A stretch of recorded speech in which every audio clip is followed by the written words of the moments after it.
ในโลกกว้างใหญ่ของพื้นป่าวัวกระทิงผู้แข็งแรงและทรงพลัง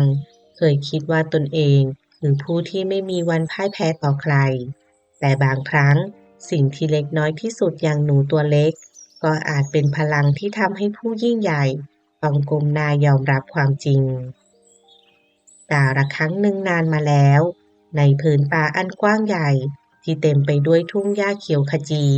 และสายลมอุ่นที่พัดเอื่อยมีสัตว์น้อยใหญ่ใช้ชีวิตอย่างสงบสุขทว่าในป่าแห่งนั้นกลับมีสัตว์ตัวหนึ่งที่สร้างความหวาดกลัวให้แก่ผู้อื่นอยู่เสมอมันคือวัวกระทิงใหญ่ผู้มีร่างกายกำยำเขายาวแหลมดุจหอกและเสียงคำรามที่ดังสะท้อนก้องไปทั่วทุ่ง ด้วยความแข็งแรงและความดุดันวัวกระทิงตัวนี้จึงมักโอ้อวดตนว่าเป็นสัตว์ที่แข็งแกร่งที่สุดในป่าและทุกครั้งที่ได้พบสัตว์ที่ตัวเล็กกว่ามันก็มักจะแสดงอำนาจด้วยการรังแก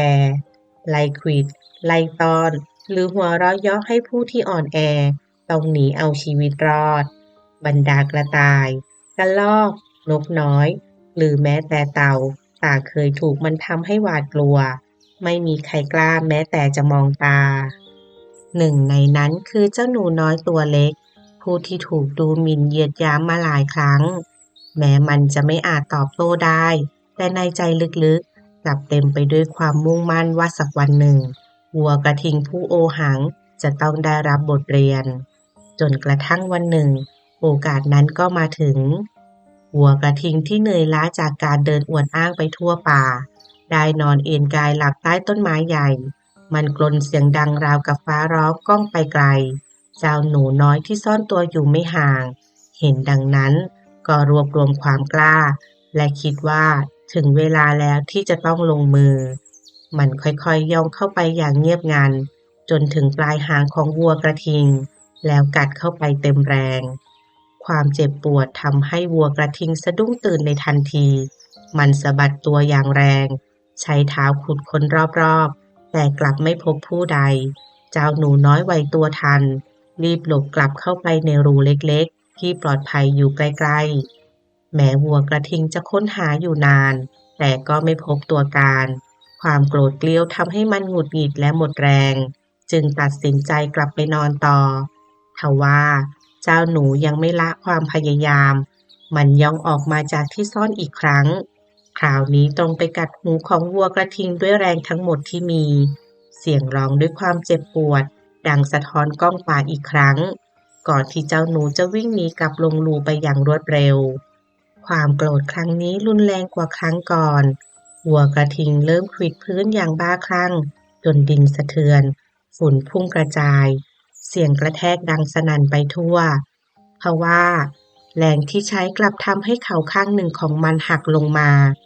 วัวกระทิงเจ็บปวดและอับอายยิ่งนัก มันพยายามค้นหาเจ้าหนูน้อยอีกหลายครั้ง แต่ก็ไม่อาจเอื้อมถึง เพราะรูที่หนูซ่อนอยู่นั้นเล็กเกินกว่าร่างใหญ่โตของมันจะเข้าถึงได้ เมื่อความเหนื่อยล้าเข้ามาแทนที่ ความโกรธก็เริ่มจางหาย วัวกระทิงยืนนิ่งและตระหนักได้ว่าตนเองพ่ายแพ้ต่อสิ่งมีชีวิตตัวเล็กๆที่ครั้งหนึ่งเคยดูถูก แม้มันจะมีกำลังมากมาย แต่ก็ไม่อาจเอาชนะความฉลาดและความกล้าหาญของหนูน้อยได้ ในที่สุดวัวกระทิงเดินจากไปด้วยความอับอายทิ้งไว้เพียงร่องรอยความพ่ายแพ้ เมื่อวัวกระทิงเดินหายลับไปในความเงียบงันของทุ่งหญ้าเหล่าสัตว์น้อยใหญ่ที่แอบซ่อนดูเหตุการณ์อยู่ก็พากันออกมาอย่างระมัดระวัง พวกมันยังคงรู้สึกประหลาดใจ ที่เห็นสัตว์ผู้ยิ่งใหญ่ต้องพ่ายแพ้ต่อเจ้าหนูตัวเล็กๆ เสียงกระซิบดังขึ้นจากเหล่านกที่บินเกาะตามกิ่งไม้ บางพูดถึงความกล้าหาญของหนู บางเล่าถึงใบหน้าที่สิ้นหวังของวัวกระทิงเมื่อเข่าข้างหนึ่งหัก ทุกตัวต่างเรียนรู้ว่าความแข็งแรงทางร่างกายไม่ใช่คำตอบของทุกสิ่งเสมอไป เจ้าหนูน้อยแม้จะยังคงซ่อนตัวอยู่ในรูแต่มันก็ยิ้มอย่างภาคภูมิใจ หัวใจดวงเล็กเต้นแรงด้วยความสุขที่สามารถปกป้องศักดิ์ศรีของตัวเองได้สำเร็จ มันไม่ได้มีเขายาวไม่ได้มีร่างกายใหญ่โตแต่มันมีสติปัญญาและความกล้าหาญที่ไม่เคยยอมแพ้ คืนวันนั้นท้องฟ้าเต็มไปด้วยแสงดาวสายลมเย็นพัดผ่านต้นหญ้าอย่างอ่อนโยนหนูตัวน้อยมองออกไปจากรูเล็กๆของมันเห็นแสงจันทร์ที่ส่องลงมาแล้วรู้สึกว่าโลกใบนี้ไม่ได้แบ่งแยกว่าใครใหญ่หรือใครเล็กแต่ขึ้นอยู่กับหัวใจที่ไม่ย่อท้อต่างหากเช้าวันต่อมาข่าวเรื่องการพ่ายแพ้ของวัวกระทิงแพร่กระจายไปทั่วป่าไม่มีใครไม่พูดถึงเหล่าสัตว์เล็กที่เคยหวาดกลัวกลับรู้สึกมีความกล้ามากขึ้นพวกมันเริ่มออกมาหาอาหารเล่นสนุกและใช้ชีวิตโดยไม่ต้องหวาดระแวงมากเหมือนเมื่อก่อนวัวกระทิงเองหลังจากเดินจากไปก็ยังไม่อาจลืมความอับอายที่เกิดขึ้นได้มันไม่กล้าเดินอวดอ้างเหมือนก่อนและต้องใช้เวลานานกว่าจะยอมรับว่าพลังที่ยิ่งใหญ่ของมันก็มีขีดจำกัดส่วนหนูน้อยแม้มันยังคงมีชีวิตที่เรียบง่ายเช่นเดิมออกมาหาเมล็ดพืชและกลับไปพักในรูเล็กๆแต่ในใจของมันกลับเปลี่ยนไปมันไม่ใช่หนูตัวเล็กที่หวาดกลัวอีกแล้วหากแต่เป็นหนูที่รู้คุณค่าของตัวเองและเชื่อมั่นว่าความเล็กก็สามารถสร้างสิ่งยิ่งใหญ่ได้ เรื่องราวนี้จึงถูกเล่าต่อจากรุ่นสู่รุ่นในหมู่สัตว์ป่าเพื่อเตือนใจว่าไม่ว่าตัวเล็กเพียงใดหากมีสติและความกล้าก็สามารถเผชิญหน้ากับสิ่งที่ยิ่งใหญ่กว่าได้เสมอเรื่องนี้สอนให้รู้ว่าผู้ที่มีพละกำลังมากกว่ามิได้หมายความว่าจะเป็นผู้ชนะเสมอไปและแม้สิ่งที่เล็กน้อยที่สุดหากเปี่ยมด้วยความกล้าหาญและสติปัญญา ก็สามารถทำให้ผู้ที่ใหญ่โตกว่าและโอ้อวดต้องยอมรับความพ่ายแพ้ได้เช่นกันนกเขาแมวชลาผู้ฉลาดอาศัยอยู่ในโพรงไม้โอ๊กเก่ามันชอบนอนกลางวันและออกล่าเฉพาะยามค่ำคืนตั๊กแตนตัวเล็กแต่มักเสียงดังร้องเพลงรื่นเริงในยามกลางวันโดยไม่เกรงใจใครทั้งสองต่างมีนิสัยเฉพาะตัวจนวันหนึ่ง เรื่องราวของพวกเขาก็ปะทะกันอย่างไม่คาดคิดกาละครั้งหนึ่งนานมาแล้วในป่าลึกที่เต็มไปด้วยต้นไม้ใหญ่สูงตระหง่านมีแสงแดดสาดส่องลอดผ่านยอดไม้ลงมาเป็นลำแสงสีทองทำให้เกิดเงาและแสงเล่นไล่กันบนพื้นป่าใบไม้สีเขียวอ่อนแกว่งไกวตามสายลมพัดเบาๆเสียงน้ำไหลจากลำธารใกล้ๆเสียงนกร้องระรื่น และเสียงแมลงป่าเรียงร้อยกันราวกับบทเพลงธรรมชาติในป่าแห่งนั้นมีนกเขาแมวตัวหนึ่งอาศัยอยู่ในโพรงไม้โอ๊กเก่าแก่โพรงไม้ของมันใหญ่พอให้มันนอนได้อย่างสบายและปกป้องตัวเองจากลมฝนและสัตว์นักล่านกเขาแมวตัวนี้ไม่ใช่เพียงแค่นกเขาแมวธรรมดาแต่มันเป็นนกเขาแมวชลาผู้ชาญฉลาดและขี้ระวัง มันมีนิสัยชอบนอนกลางวันและออกหากินเฉพาะยามค่ำคืนทุกวันหลังพระอาทิตย์ตกดินแสงสีชมพูค่อยๆจางหายไปจากท้องฟ้าความมืดค่อยๆคลานเข้าป่านกเขาแมวจะโผล่หัวออกจากโพรงไม้กระพือปีกพึบพับส่งเสียงร้องฮุกฮุกฮุกกองกังวานไปทั่วป่าอันเงียบสงบจากนั้นมันจะเริ่มออกล่าแมลงปีกแข็งเต่าทอง กบตัวเล็กๆหรือหนูตัวเล็กที่มันโปรดปรานนกเขาแมวตัวนี้เมื่อแก่ตัวลงก็กลายเป็นพวกขวางโลกและเอาใจยากมันไม่ชอบให้ใครรบกวนเวลางีบของมันโดยเฉพาะในตอนบ่ายของฤดูร้อนวันหนึ่งในยามบ่ายที่แดดอบอุ่น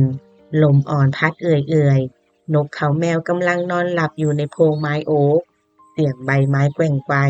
และเสียงนกร้องเรียกหากัน สร้างบรรยากาศสงบอยู่รอบตัวแต่ทันใดนั้นเสียงร้องเพลงแหบห้าวของตั๊กแตนตัวหนึ่งดังลั่นเข้ามารบกวนนกเขาแมวชลาหันหัวออกจากโพรงด้วยความหงุดหงิด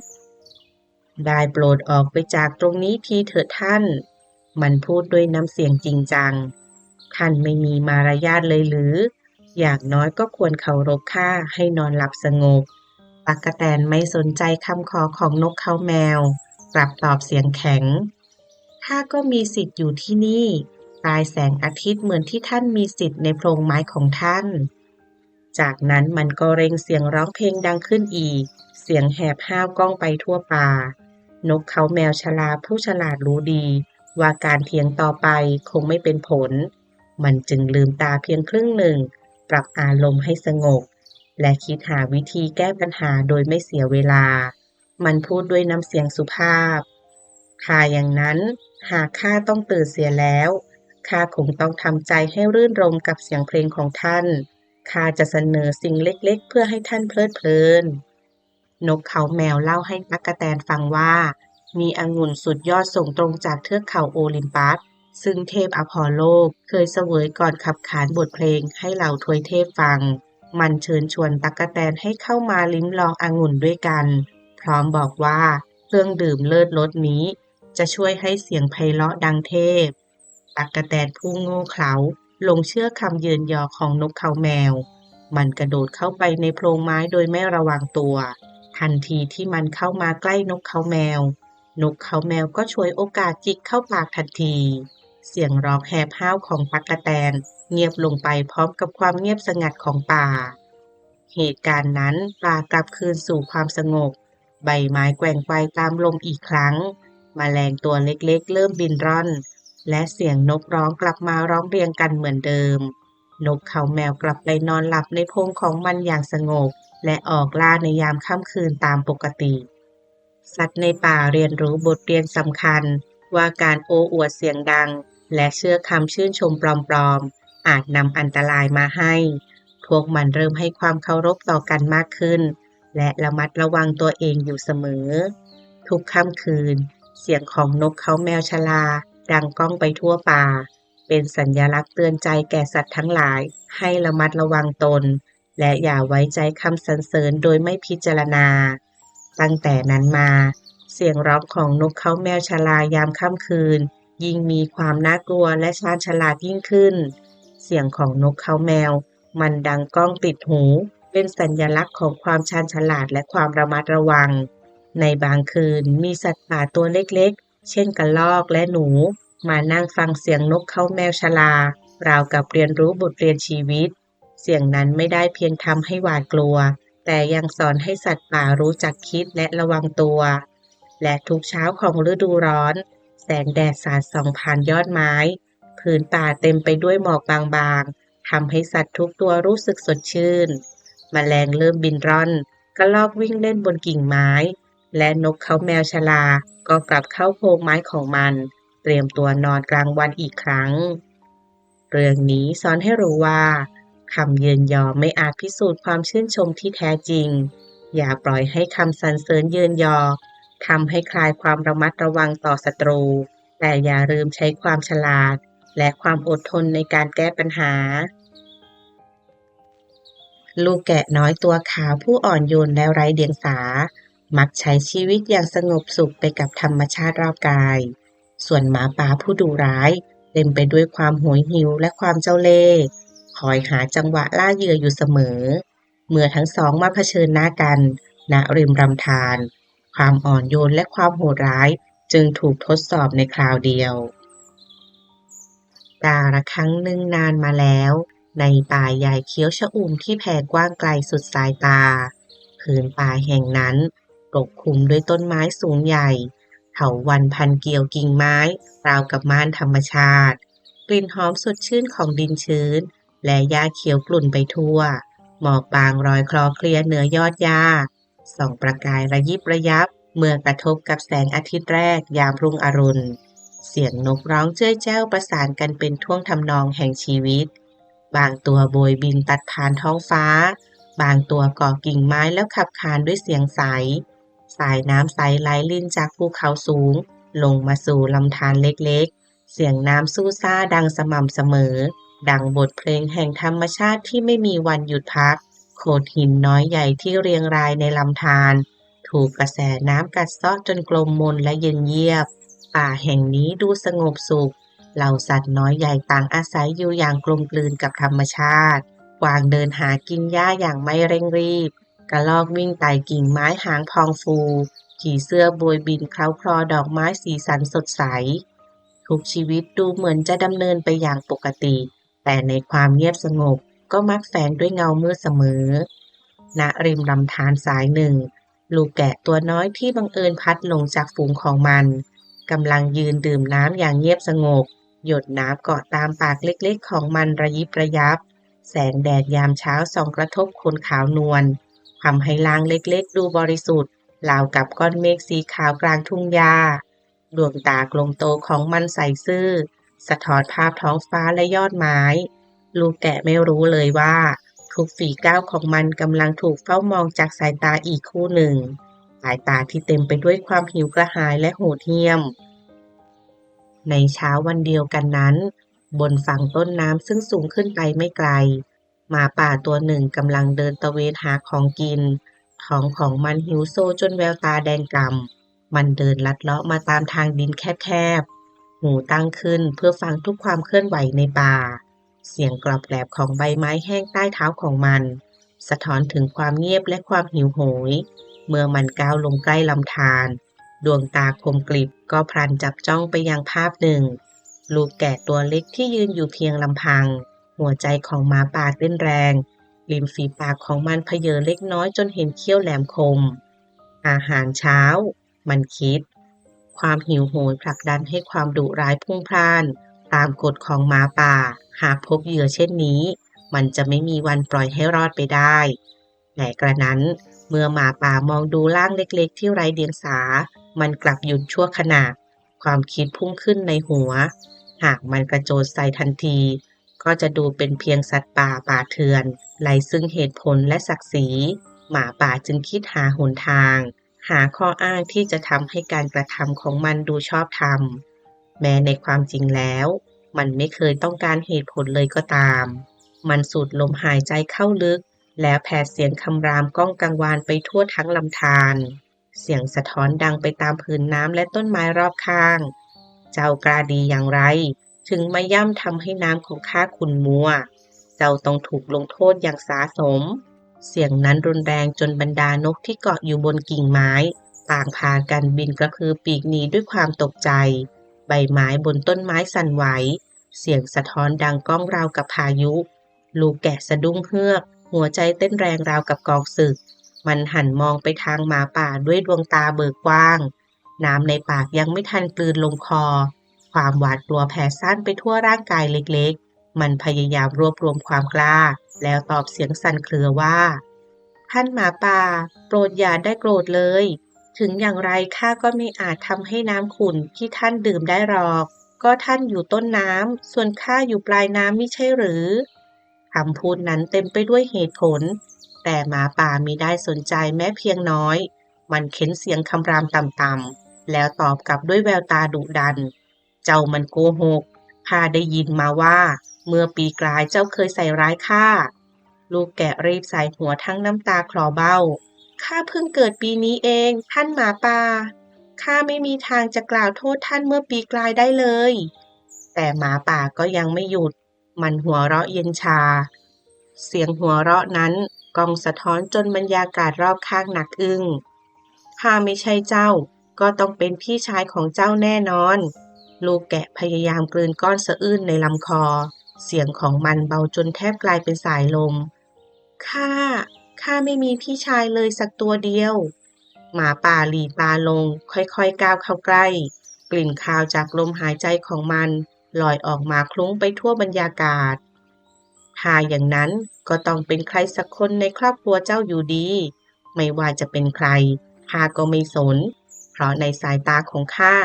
เจ้าก็คืออาหารเช้าเมื่อเสียงคำพูดสุดท้ายจบลงหมาป่าก็พุ่งเข้าใส่ลูกแกะในทันทีเสียงน้ำแตกกระจายดังซ่าเล็บแหลมของมันคว้าล่างที่สั่นละลิกลูกแกะดิ้นรนสุดกำลังแต่แรงของมันไม่เพียงพอจะต่อต้านผู้ล่าเสียงร้องโหยหวนดังสะท้อนก้องไปทั่วทั้งป่าเหล่าสัตว์น้อยใหญ่เงียบงันนกที่บินอยู่บนฟ้ายังคงโผล่หนีไปไกลกวางและกระรอกที่เคยอยู่ใกล้ๆพากันหลบซ่อนในโพรงไม้หนาทึบไม่มีใครกล้าเข้าไปช่วยเหลือหมาป่าขย้ำลูกแกะอย่างโหดร้ายและลากร่างเล็กเข้าไปในพงหญ้าจนหายลับไปจากสายตาเหลือเพียงสายน้ำที่ยังคงไหลรินอย่างไม่ใส่ใจต่อเหตุการณ์ที่เพิ่งเกิดขึ้นท้องฟ้าในเช้าวันนั้นแม้สดใสแต่กลับแฝงไปด้วยความเศร้าหมอง เรื่องนี้สอนให้รู้ว่าผู้ที่อธรรมย่อมหาเหตุผลมารองรับความชั่วของตนเสมอไม่ว่าผู้บริสุทธิ์จะพูดด้วยเหตุผลมากเพียงใดก็ไม่อาจเปลี่ยนใจผู้ที่มุ่งร้ายอยู่แล้วได้ท่ามกลางลำธารใสในป่าใหญ่มีนกยางผู้หนึ่งที่ขึ้นชื่อว่าสง่างามที่สุด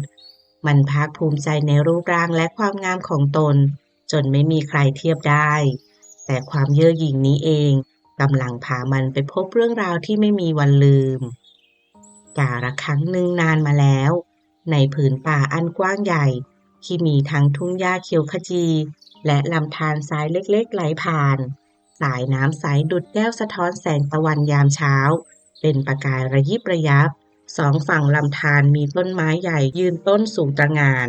เงาใบไม้พลิ้วไหวไปตามแรงลมอ่อนเสียงนกร้องเจ้ยแจ้วก้องกังวานทั่วผืนป่าให้ความรู้สึกราวกับโลกทั้งใบกำลังตื่นขึ้นอย่างสดชื่นและงดงามในสถานที่แห่งนั้นมีนกยางตัวหนึ่งอาศัยอยู่นกยางตัวนี้ขึ้นชื่อในหมู่สัตว์ทั้งหลายว่าเป็นนกที่มีรูปร่างสง่างามที่สุดในลุ่มน้ำสายนี้ลำคอยาวระหงขาเรียวยาวคล้ายเสาเล็กๆที่รองรับเรือนร่างสีขาวสะอาดจะงอยปากเรียวแหลมสีเหลืองทองสะท้อนแดดยามเช้าทุกครั้งที่มันก้าวเดินไปตามริมฝั่งน้ำก็ราวกับมีขบวนเสด็จของเจ้านกผู้สูงศักดิ์ผ่านไปแต่นกยางตัวนี้หาใช่นกธรรมดาไม่มันเป็นนกที่มีนิสัยเย่อหยิ่งและหลงตนเป็นที่สุดทุกวันมันจะเดินทอดน่องอยู่ริมฝั่งน้ำจ้องมองเงาของตัวเองที่สะท้อนอยู่บนผืนน้ำใสเมื่อมันเห็นเงาจะง่อยปากยาวงามรูปร่างผอมเพรียวและขาที่เรียวหงหัวใจของมันก็พองโตด้วยความภาคภูมิใจมันคิดอยู่เสมอว่าไม่มีนกตัวใดจะสง่างามเท่าเราอีกแล้วเราคือผู้มีตระกูลของแท้แห่งฝั่งน้ำนี้เช้าวันหนึ่งแดดยามเช้าสาดส่องลงมาบนลำธารอย่างอ่อนโยนนกยางก้าวเดินช้าๆตามปกติมันแหงนหน้าสูงพลางเอียงคอเพื่อให้แสงแดดต้องปีกขาวสะอาดของมันราวกับนักแสดงที่กำลังขึ้นเวทีให้ผู้ชมชื่นชมความงามสายลมพัดเอื่อยๆทำให้ผืนน้ำเป็นละลอกคลื่นเล็กน้อยแต่เงาของมันยังคงงดงามในสายตาตนเองระหว่างนั้นเองมันเหลือบไปเห็นปลาช่อนและปลาชะโดสองตัวว่ายน้ำผ่านไปอย่างเอื้อยอิ่งอยู่ตรงหน้าร่างกายใหญ่โตอวบอ้วนเต็มไปด้วยเนื้อสดน่ากินแวบแรกสัญชาตญาณของนักล่าในตัวมันพลันตื่นขึ้นขาของมันเตรียมจะก้าวลงไปในน้ำจะงอยปากก็แทบจะพุ่งเข้าจิกปลาตรงหน้าแต่แล้วมันกลับชะงักเสียงความคิดในใจดังขึ้นมาเดี๋ยวก่อนตอนนี้ยังไม่ถึงเวลาอาหารกลางวันเสียหน่อยการกินอาหารก่อนเวลาจะทำให้เราดูเป็นนกตะกะนั่นไม่ใช่กิริยาของผู้ดีมีตระกูลอย่างเราเลยแม้แต่น้อยมันเดินเชิดหน้าขึ้นสูงปล่อยให้ปลาช่อนและปลาชะโดว่ายผ่านหน้าไปโดยไม่ใยดีก่อนจะก้าวเดินต่อไปด้วยท่วงท่าเต็มไปด้วยความภาคภูมิใจเหมือนกำลังบอกโลกทั้งใบว่าดูสิเราสามารถควบคุมความอยากได้เราไม่ใช่นกธรรมดาที่จะจิกกินอาหารเพียงเพื่อดับความหิวหรอกนะเวลาเที่ยงใกล้เข้ามาแดดกลางวันเริ่มแผดเผาอย่างแรงแสงอาทิตย์สะท้อนผิวน้ำเป็นประกายระยิบระยับบรรยากาศรอบๆเงียบสงัดลงมีเพียงเสียงจิ้งหรีดเลไลแววอยู่พงหญ้าและเสียงน้ำไหลเอื่อยๆคลอเคลียโขดหินนกยางเริ่มรู้สึกหิวขึ้นมาทีละน้อยมันก้าวเข้าไปหยุดยืนริมตลิ่งสอดสายตาลงไปมองในน้ำพลันก็เห็นฝูงปลาเข็มตัวเล็กๆว่ายเรียงแถวกันไปมาท้องของมันร้องประท้วงแต่ความหยิ่งยโสกลับดังยิ่งกว่ามันสายหัวไปมาแล้วคิดว่าโอ๊ยจะให้เราผู้สูงศักดิ์ไปกินปลาเข็มตัวเล็กๆแบบนั้นได้อย่างไรหากใครมาเห็นเข้าก็คงหัวเราะเยาะเราแน่มันจึงหันหลังให้ฝูงปลาเข็มพยายามก้าวเดินต่อไปทางที่ท้องหิวดวงตายังจับจ้องหาสิ่งที่คู่ควรกับความสง่างามของตนแดดยามบ่ายร้อนแรงเกินทนเหงื่อใครเริ่มไหลซึมตามผิวหนังบางๆใต้ขนสีขาว ท้องของนกยางเริ่มแสบจี๊ดขึ้นมาจนมันรู้สึกหน้ามืดเล็กน้อยแต่แทนที่จะยอมรับอาหารตรงหน้ามันยังดึงดันก้าวเดินต่อไปจนกระทั่งมันเห็นเพียงปลาซิวเล็กๆว่ายไปมาดวงตาของมันหลีลงแต่ยังกัดฟันอดกลั้นไม่เราไม่คู่ควรกับอาหารเล็กๆแบบนี้เราต้องได้กินของที่สมศักดิ์ศรีเท่านั้นก้าวเดินต่อไปแต่ยิ่งเดินก็ยิ่งอ่อนแรงร่างกายที่เคยเชิดอย่างสง่างามกลับโงนเงียเหมือนจะล้มในที่สุดนกยางก็แทบหมดแรงมันสอดสายตาไปรอบๆอย่างสิ้นหวังและแล้วก็เห็นหอยทากตัวหนึ่งเกาะอยู่บนเลนริมตลิ่งเปลือกแข็งเปลือกเปื้อนโคลนไม่ได้ดูหรูหราเลยแม้แต่น้อยแต่ด้วยความหิวโซจนแทบทนไม่ไหวนกยางจึงทลาเข้าหาหอยทากจิกกินอย่างอร่อยโดยไม่สนใจนกตัวอื่นๆที่เกาะอยู่บนกิ่งไม้แถวนั้นกำลังมองดูมันด้วยแววตาเยาะหยันนกยางผู้เย่อหยิ่งในวันนั้นต้องยอมกินหอยทากที่ตนเคยรังเกียจนักหนาเพียงเพราะปล่อยให้โอกาสดีๆผ่านเลยไปทั้งที่ก่อนหน้านั้นมันมีโอกาสได้กินปลาช่อนปลาชะโด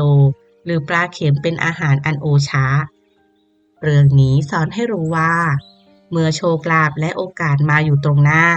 อย่าได้เพิกเฉยเพราะความเย่อหยิ่งและหลงตนเพราะเมื่อปล่อยให้มันผ่านเลยไปแล้วสิ่งที่เหลืออยู่อาจไม่ใช่สิ่งที่เราปรารถนาเลยก็เป็นได้หากใครชอบนิทานเรื่องนี้อย่าลืมกดถูกใจติดตามช่องกดกระดิ่งแจ้งเตือนเพื่อจะได้ไม่พลาดนิทานเรื่องใหม่ๆและกดแชร์ให้เพื่อนๆด้วยนะคะความช่วยเหลือเล็กๆจะเป็นพลังที่ทำให้เราสร้างสรรค์ผลงานดีๆต่อไปค่ะ